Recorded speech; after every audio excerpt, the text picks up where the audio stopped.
2026年一开年，美国总统特朗普下令突袭委内瑞拉首都加拉加斯，并把总统马杜罗夫妇抓到美国受审。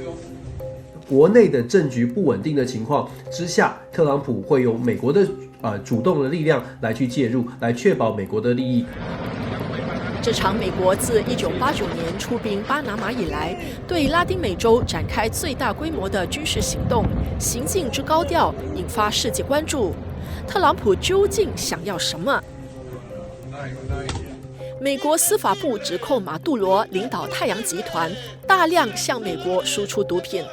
美方声称，这次行动是为了将毒贩首脑绳之以法。然而，外界认为庞大的石油资源才是特朗普要拿下委内瑞拉的真正原因。很显然的，委内瑞拉丰富的石油蕴藏占了全球18%的石油蕴藏，对美国来说是战略上面非常重要的一个物资，也是未来在面对全球的竞争下，尤其是美中竞争之中呢，很重要的关键筹码。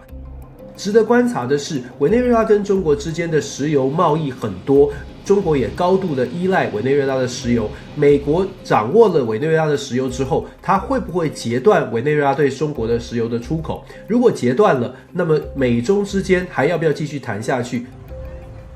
美国对委内瑞拉动手，背后涉及中美石油战、资源战等大国博弈。中国和俄罗斯是委内瑞拉主要伙伴，也是该国的主要武器供应国。有分析指出，特朗普抓走马杜罗也是为了提醒北京，美国有能力击败装备中国武器的军队。确实必须说，在这一次的军事行动当中，可以看得出来，中美之间的军事科技部分还是有一段的落差。即便中国不断的在强调武装的力量已经跟美国呢实力差距缩小，可是要强调差距缩小不代表追上。那当然，我们也不能小看，就是中国这个所谓的军事的进步。在这一次的事件之后呢，可以想象的是，中方一定也会在军事科技上面继续的投入更多的资源和心力，希望能够把差距再次的缩小。这次行动也是特朗普继关税政策之后，再次给国际秩序重磅一击。其实我们长期以来，应该说过去这几十年来呢，大家对于国际组织跟国际法有非常高的期待，也确实过去的美国，尤其是传统的美国的政治人物，可能在国际法的架构之下，还愿意在框架里面来运作。国际政治本来就没有一个所谓的这个国际组织或者是国际政府、全球政府有一个最高的领导人，而美国现在就是用权力告诉你，在国际社会当中，国际法本来就是对大国而言是参考，而不是必要的条件。美国自1823年以来奉行门罗主义外交政策，将拉丁美洲视作美国的后花园。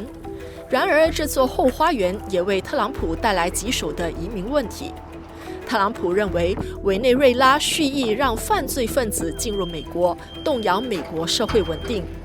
美国也指马杜罗操纵2024年大选取得连任，并指控他导致国家陷入独裁统治。自他上任以来，近800万人逃离委内瑞拉。现在大家说不只是门罗主义，现在叫做这个特罗主义或唐罗主义，就是特朗普的主义呢，更进一步的不只是主动的去关切后院的情况，甚至是要介入后院的情况，来确保自家后院的拉丁美洲完全是跟着美国走。特朗普目前的政策呢，在委内瑞拉之后已经宣告了，像是古巴啦、墨西哥啦，或者是哥伦比亚，事实上都有可能在国内的政局不稳定的情况之下，特朗普会用美国的主动的力量来去介入，来确保美国的利益，非常的现实。但是门罗主义或者是唐罗主义确实已经在登场了。